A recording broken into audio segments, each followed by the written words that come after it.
imagine a graph, right? Just picture it against this dark white background in your mind. Okay, I'm picturing it. So on the left side of this graph, you have this line, and it's tracking our personal wealth, our technological connection, just general societal advancement. Right, the stuff we always measure. Exactly. And it has this bright green arrow attached to it, and it is just skyrocketing upward, like racing wildly toward the top of the chart. The ultimate success metric, basically. Yeah, but now on the right side of that exact same graph, Hmm. I want you to imagine a second line. Okay. And this one maps our sense of inner peace. You know, our spiritual fulfillment, our basic human happiness. Oh, wow. Yeah, and it has a red arrow, and it is plunging violently downwards. Just a total free fall. A total free fall. And the point where those two lines cross, you know, that intersection where extreme wealth meets just absolute spiritual emptiness, that is the meaning crisis of our modern age. It's a breaking point. Exactly. It is our modern breaking point. So welcome to the deep dive. Glad to be here for this one. Today, we're decoding the origins of that breaking point, and we're looking at some truly radical insights from Henri Nouwen. Yeah, his book, Life of the Beloved. Right, Spiritual Living in a Secular World. We are going to uncover this blueprint for surviving modern success, basically without losing your soul. Which is, I mean, it's such a devastating juxtaposition to start with, that graph. It really is. Because it perfectly captures the paradox we're all living in right now. We pour, every ounce of our energy into pursuing this worldly metric of success. Oh, totally. Just grinding every day. Right, operating under this deeply ingrained assumption that once we hit the peak of the mountain, we can finally rest. We'll finally feel secure. But that's not what happens, is it? Not at all. The lived experience of millions of people proves the exact opposite. The higher we climb, the more suffocating the air becomes. Yeah. And Nouwen's text goes straight to the root of why that's happening. And to really grasp the weight of this text, we have to look at how it actually came to be. Yeah. Because the origin story, honestly, it sounds completely fabricated. It sounds like a movie script. It really does. But it's entirely real. It all starts with a challenge between these two friends who just operate in vastly different worlds. Right. So on one side, you have Fred Bratman. And Fred is this highly successful, completely secular Jewish journalist. He's living in New York City, right in the thick of it. The ultimate hyper-competitive environment. Exactly. He's navigating this glass-towered, cutthroat world of Manhattan. And he turns to his friend, Henri Nouwen. Who is, at this point, basically a rock star in the academic world. Right. He's a wildly respected professor teaching at the absolute pinnacles, Yale and Harvard. Yeah. And Fred just throws down a gauntlet. He issues a massive challenge. He does. He essentially says, write something about the spiritual life that actually makes sense to me and my friends. Yeah, like speak our language. Exactly. Speak to us in the secular world. No religious jargon, no Sunday school platitudes.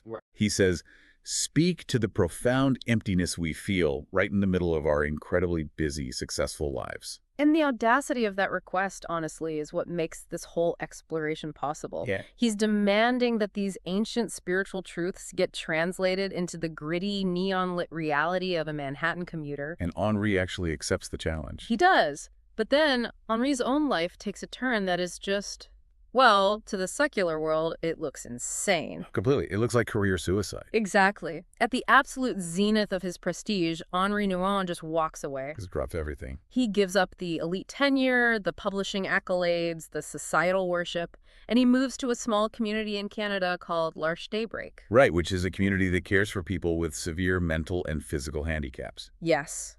He dedicates his daily life to serving people who, frankly, cannot do a single thing to boost his resume. It's the ultimate slap in the face to our modern sensibilities, isn't it? It really is. I mean, it forces this incredibly uncomfortable question. Why would someone standing at the very top of the societal pyramid, the exact spot we are all desperately clawing to reach, why would he want to escape it so badly? What did he see from up there? Exactly. What did he see that made him realize he was standing on the wrong mountain entirely? Yeah, that's the core of it. So, if you've ever felt like you're just running on this treadmill of endless achievements, checking all the boxes, getting the promotions, but secretly feeling utterly hollow at the end of the day. Which so many people do. Right. This deep dive is going to decode exactly why, We're going to walk through this profound four-step formula Nouwen created to break out of that invisible cage. And to understand that escape route, we really have to map out the architecture of the prison itself first. Oh, absolutely. And it's not a prison you can see. I mean, look at Fred's world in Manhattan. Yeah, it looks glamorous. Right. You see people who believe they are highly secure. They live in these luxury apartments with double deadbolts, security cameras, doormen in the lobby. They think they're keeping all the threats out. Exactly. But Nouwen observes that beneath those towering glass facades, people are literally suffocating. Oh, wow. He says we use iron bars to keep out thieves, but we use these masks of cold indifference to keep out our neighbors. That's a powerful image. We live in these invisible spiritual cages, and the bars of those cages were forged entirely in our own minds. Which brings us to his diagnosis of the ultimate enemy.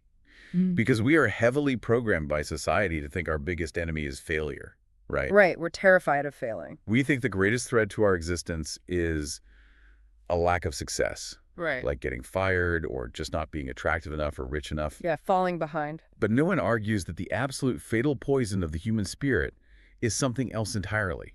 He says it is self-rejection. Self-rejection. Think of it like a massive target painted right on your chest. Oh, okay. And the bullseye is labeled self-rejection. Every single day, from the moment you wake up and check your phone, society is just shooting arrows into that target. Just constant bombardment. Exactly. Arrows labeled not wealthy enough, not productive enough, not beautiful enough. Right. Nouwen points out that the secular system operates by actively, methodically injecting us with this poison. Wow. So the moment someone criticizes us, or, a relationship fails, or we get passed over for a promotion, our dark side immediately whispers to us. It says, see, this proves I'm a nobody. Exactly. This proves I am fundamentally worthless. But I have to push back here for a second just to play devil's advocate. Sure. In the secular world, isn't a healthy dose of insecurity kind of what drives innovation? A lot of people think that, yeah. Right. I mean, if I completely stop trying to prove my worth, don't I risk becoming completely complacent? Like, if I walk into a hyper-competitive tech firm and say, hey, I have no need to prove myself, I'm probably going to get fired. Oh, you definitely get fired. Right. Doesn't the world sort of require that edge? See, that is the exact trap Nouwen is trying to expose.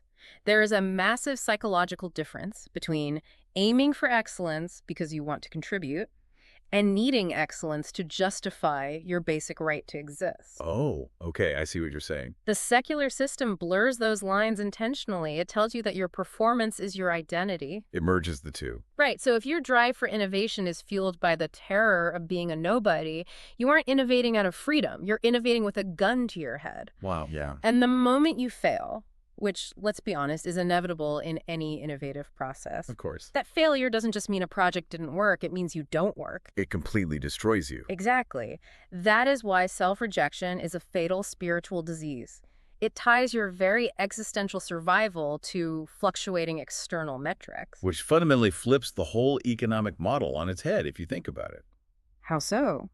Well, if our entire consumer ecosystem relies on us feeling inadequate, then self-rejection isn't just some personal psychological failing. It's a systemic requirement. Oh, 100%. A population that feels deeply secure, profoundly loved, perfectly content, that is a terrible engine for a hyper-consumerist economy. The absolute worst. Right. As long as you hate yourself, you will buy the next anti-aging cream. You'll work the extra 80 hours a week. You'll desperately climb the corporate ladder just to prove you have a right to take up space on the planet. It's a brilliant and honestly chilling macroeconomic strategy. It really is. Society creates the disease of self-rejection and then very conveniently sells you the temporary cure. In the form of status symbols and consumer goods. Exactly, but the cure never lasts. You buy the luxury car, you get the big promotion, and for about a week, the voice of self-rejection goes quiet. And then it's back. It always comes back, demanding more. And Nouwen makes this fascinating observation here regarding the other side of this spectrum. Oh, right, arrogance. Yeah. We tend to view self-deprecation and arrogance as total opposites, right? We think the arrogant person has way too much self-esteem. Sure, that's the assumption. But Nouwen argues there are actually just two sides of the exact same coin of self-rejection. Wait, how does that work? How is the narcissist in the corner office suffering from self-rejection? Because arrogance is just putting yourself on an artificial pedestal to avoid dealing with those terrifying underlying feelings of worthlessness. Oh, I see. The person who constantly inflates their ego, who always needs to dominate every single conversation, they're just overcompensating for the exact same fear as the person who shrinks into the background. That makes so much sense. Right. Both the arrogant person and the self-deprecating person are completely disconnected from reality. And more importantly, both of those extremes pull us out of true, gentle human community. Because if I'm acting out of arrogance, I'm constantly positioning myself above you, so we can't authentically connect. Right. And if I'm drowning in self-pity, I'm positioning myself below you, so we still can't connect. Exactly. Either way, you remain totally isolated in your invisible cage. Just trapped by the lie that my worth is something that has to be constantly negotiated and defended. Precisely. So the ultimate question Fred brings to Nouwen is, how do we break out of this cycle? Right. If the entire world is architected to make us feel worthless, what is the counter-narrative? And this brings us to the foundational core of Nouwen's entire thesis. It's this concept of the unconditional identity. He says you are the beloved. The beloved. I'll be honest, for a secular professional, that term sounds uncomfortably intimate. It does. It sounds a bit like a motivational poster you'd see in a school counselor's office, you know? Yeah, totally. How do you operationalize a concept like the beloved when your boss is screaming at you over a missed quarterly target? It sounds soft to us because our culture has completely romanticized and, frankly, devalued the concept of love. Oh, definitely. We treat love as a transaction, an exchange of goods, but Nouwen is using beloved as a bedrock existential reality. Okay, unpack that. Imagine a set of scales. On one side, you stack every single worldly achievement you have, your degrees, your bank account balance, your social media clout, Everything the world values. everything.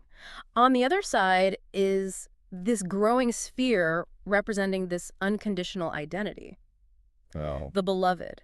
Nouwen argues the scale tips entirely to the beloved. wow. This identity exists long before you were ever praised by a teacher or hurt by a partner or judged by a boss. Before the world even had a chance to weigh in. Exactly. Before the world ever had a chance to slap a label on you as a success or a failure, you are already profoundly, unconditionally loved by the creator of the universe.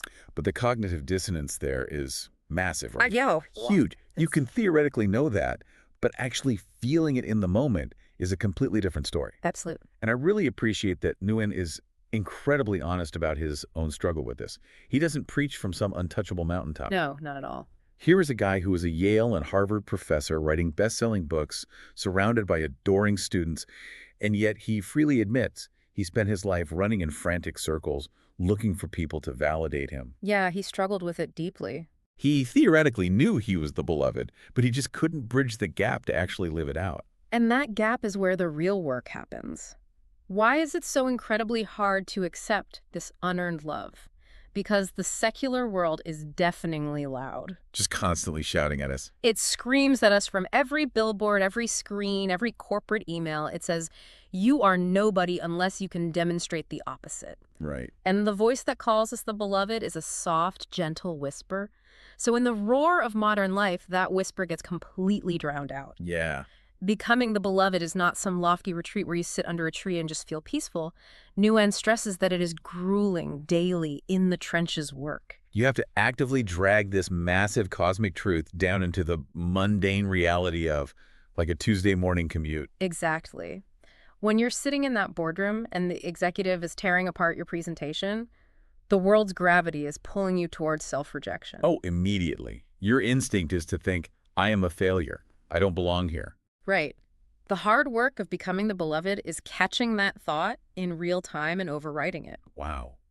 That's not easy. It's not. It's the internal discipline of saying, okay, this is a difficult moment. I made a mistake on this spreadsheet, but this interaction does not dictate my fundamental worth. I am already the beloved. Exactly. When you do that, it fundamentally changes the economy of human interaction. Yeah. You stop treating every conversation as a referendum on your right to exist. Because if you truly believe you don't have to earn your worth, the entire anxiety-driven social machine just loses all its power over you. It just collapses. They can't threaten you with being a nobody if you already know your ultimate identity is secure. It is the ultimate rebellion. Truly. But how do we actually execute this rebellion? This leads us to the blueprint Nouwen gives Fred. Right, the 4 phases. It's a 4-step process to move from the prison of self-rejection to the freedom of the beloved.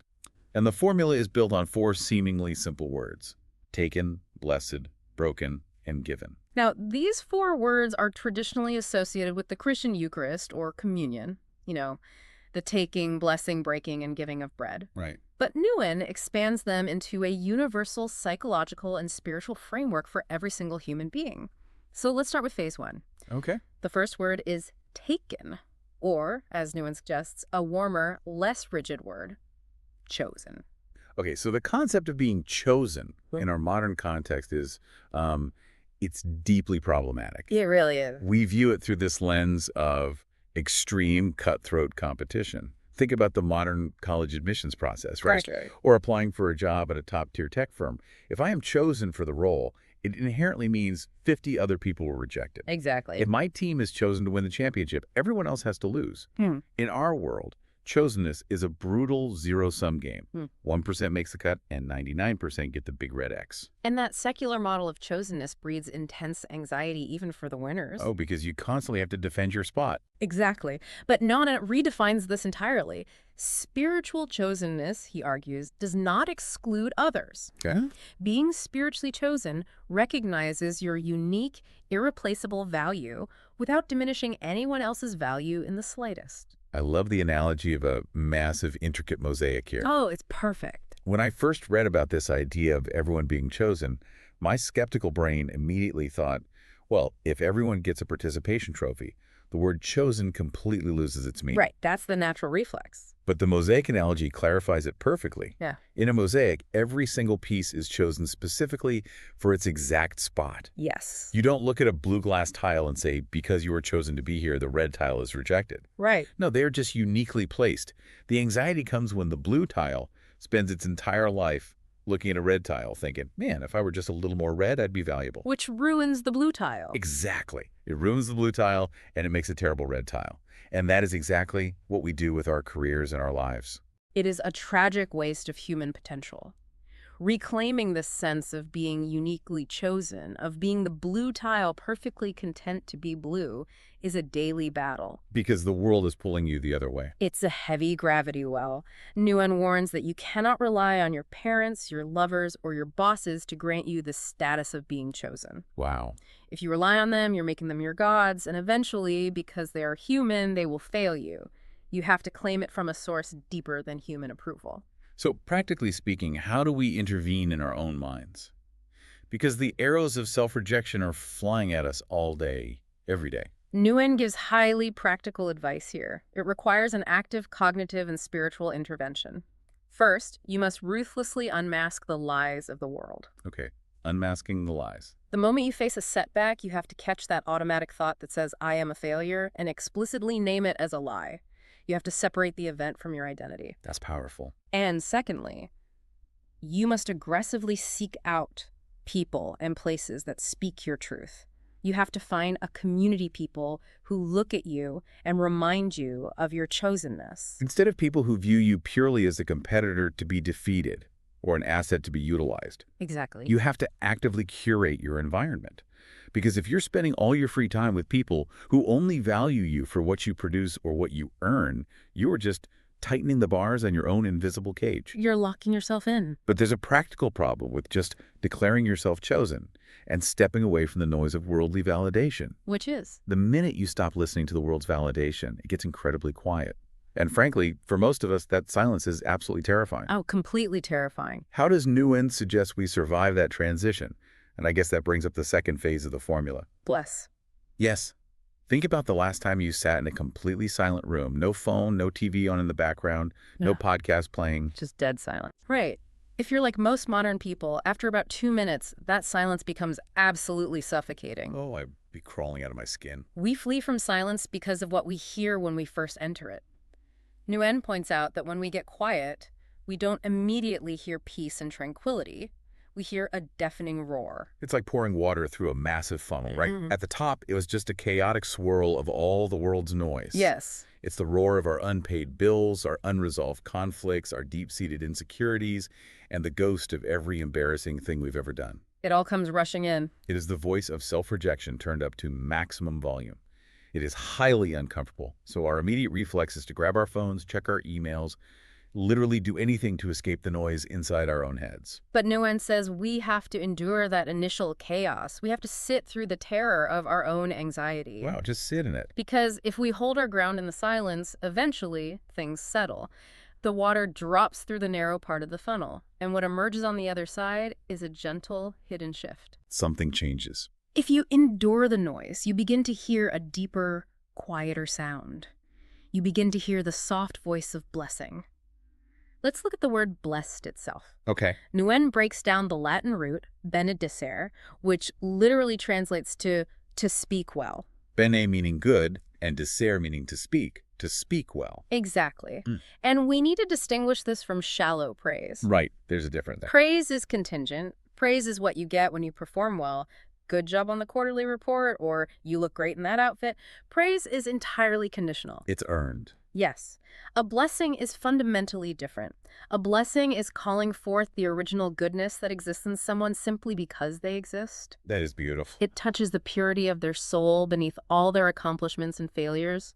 Nouwen challenges us to spend half an hour a day in silence, not to achieve some blank state of Zen emptiness, but to actively listen to the voice that speaks well of us, the voice that calls us the beloved. And blessing isn't just something we receive in isolation. It's something we are commanded to give. There is this incredibly poignant story Nouwen shares from his time at L'Arche Daybreak that just perfectly illustrates the difference between elite praise and genuine blessing. The story about Janet. Yes.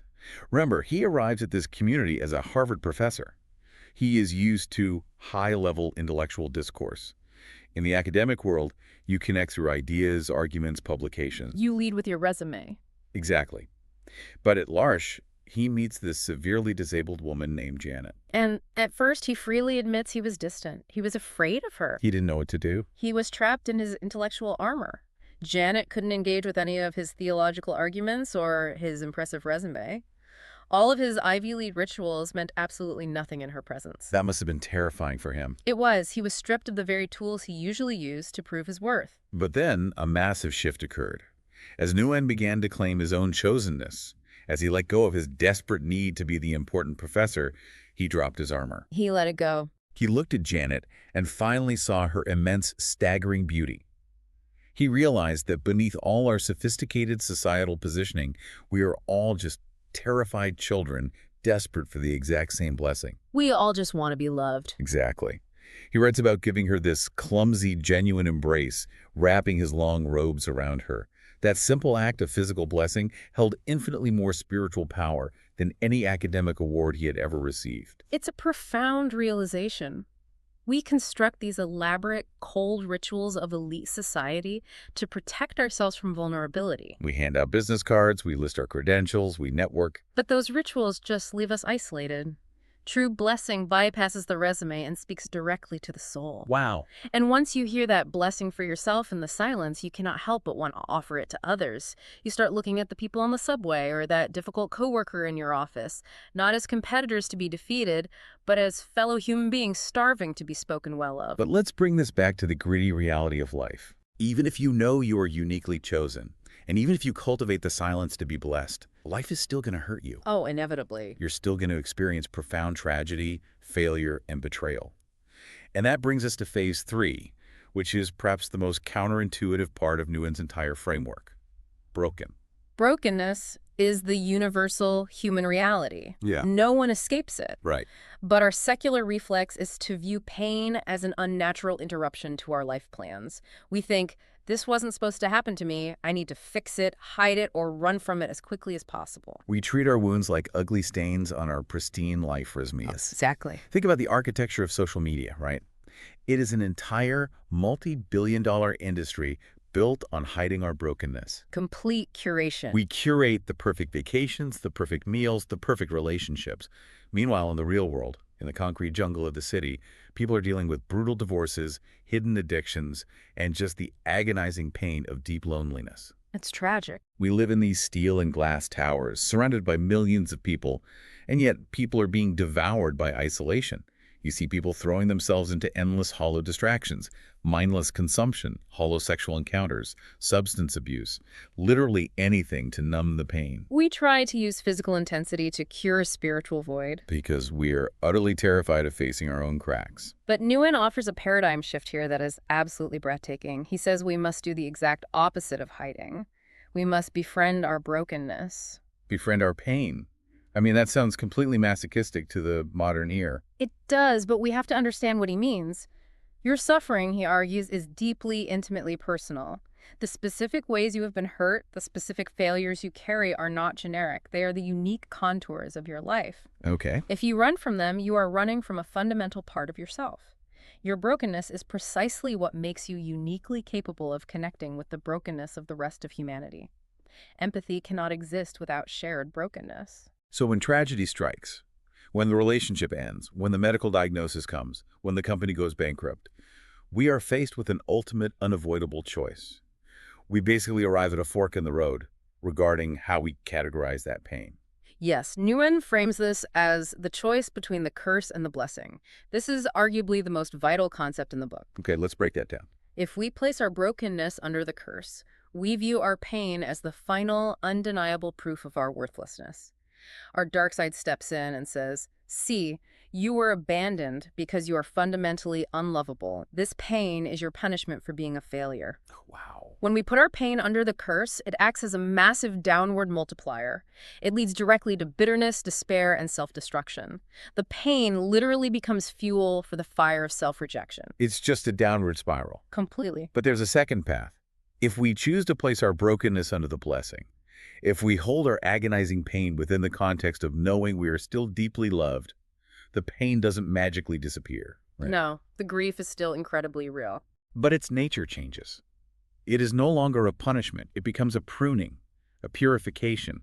It becomes a gateway to a much deeper, wider compassion. Exactly. Because once you have allowed yourself to be broken under the blessing, you develop a profound solidarity with all other broken people. This is perfectly illustrated by the Japanese art of kintsugi. Oh, I love this visual. Right. When a valuable ceramic bowl is dropped and shattered, the master artist doesn't throw the pieces away, and crucially, they don't try to hide the cracks with invisible glue to pretend the break never happened. They don't cover it up. Instead, they repair the seams with gold or silver lacquer. They deliberately highlight the brokenness. The bowl becomes infinitely more beautiful and infinitely more valuable because it has been broken and repaired. That is such a stunning concept. Nouwen is saying that your wounds, when held in the light of your belovedness, are your golden cracks. They are your unique, dazzling contribution to the world. A perfectly smooth, unblemished, easy life cannot reflect light the way a broken and blessed life can. Think about how this applies to leadership, even in a corporate setting. Oh, absolutely. If you have a CEO who stands up and projects absolute, unblemished perfection, they might command temporary obedience, but they never earn deep trust. No, people see right through it. But when a leader stands up and vulnerably shares a past massive failure, when they show their golden cracks, the trust from their team skyrockets. The brokenness is the bridge. It connects them. There is a stunning anecdote Nouwen tells Fred that captures this perfectly. They were attending a Leonard Bernstein concert in New York together. Right, at the symphony. They're listening to this highly emotional piece by Tchaikovsky, and during the performance, a vivid image is invoked of a high priest.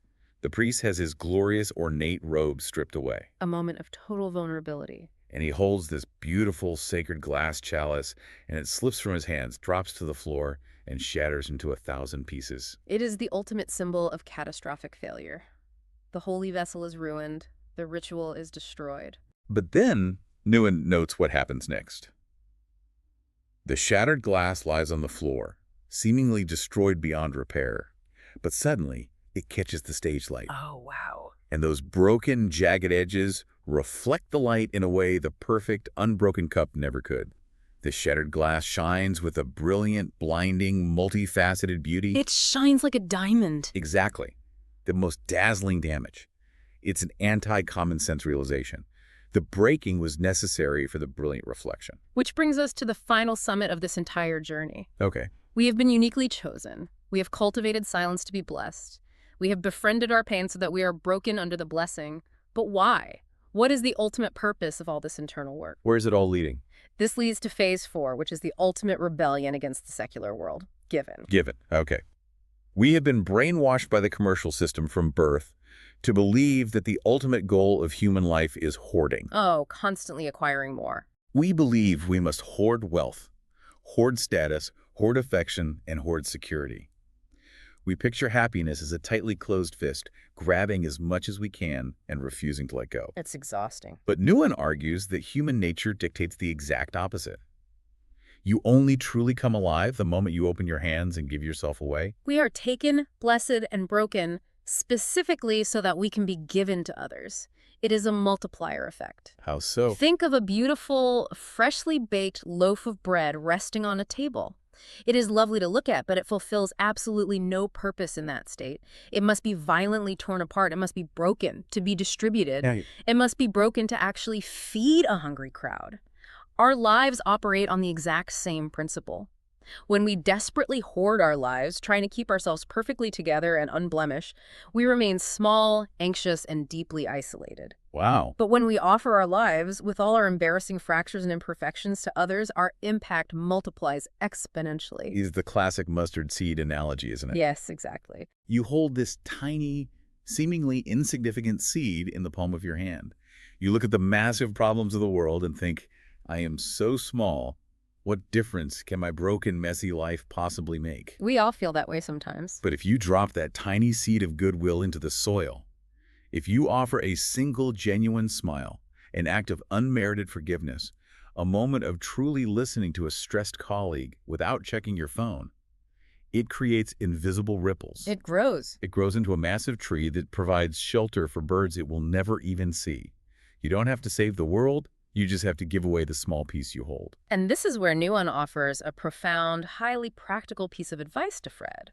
Remember, Fred is a secular journalist thoroughly embedded in the New York media machine. Right, he's in the thick of it. Nouwen explicitly tells him, you do not need to quit your job. You do not need to flee the city and move to a remote monastery to be a spiritual person. That is such a relief to hear, because the instinct when we realize the system is toxic is to just run away into the woods. Pack it all up and leave. Right. But Nouwen says, don't copy my path. Your path is in the city. Exactly. Nouwen clarifies that the secular world is only evil when you become its unquestioning slave.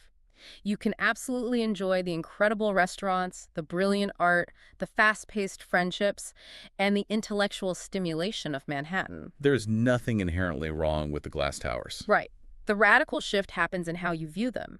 You must enjoy these things as beautiful signs of your belovedness, as gifts to be celebrated with open hands. You cannot view them as life rafts that you must desperately hoard and cling to in order to prove your worth to the world. So how does a person operate as a contemplative in a Manhattan skyscraper? Yeah. What does this actually mean for someone sitting in a cubicle right now, or driving a delivery truck, or managing a chaotic household? It's all about posture. It means treating your life not as a resume to be ruthlessly optimized, but as a gift to be opened and shared. When you stop acting like a terrified competitor fighting for scraps of validation, your mere presence in a frantic environment becomes a quiet revolution. I love that. A quiet revolution. Picture walking into a high-stakes boardroom meeting. Everyone else is sweating, posturing, subtly trying to prove they are the smartest person in the room so they don't get cut. It's palpable anxiety. And you just sit there, operating from the framework of the given. You already know you are the beloved. You have nothing to prove. Total freedom. Because of that, you can actually listen to them. You can actually care about the project for its own sake. You don't need to blow out their candle to make yours shine brighter. It represents a total ground-up paradigm shift. Yeah. When you realize that every single moment of life is just a series of opportunities to answer one overarching divine question, do you love me? Then all the traditional markers of success and failure completely evaporate. Do you love me? That strips away all the complexity, doesn't it? It really does. Think about it in practical terms. Winning a massive industry award and getting fired from your job seem like absolute opposite ends of the human spectrum. One is the peak, one is the valley. Right.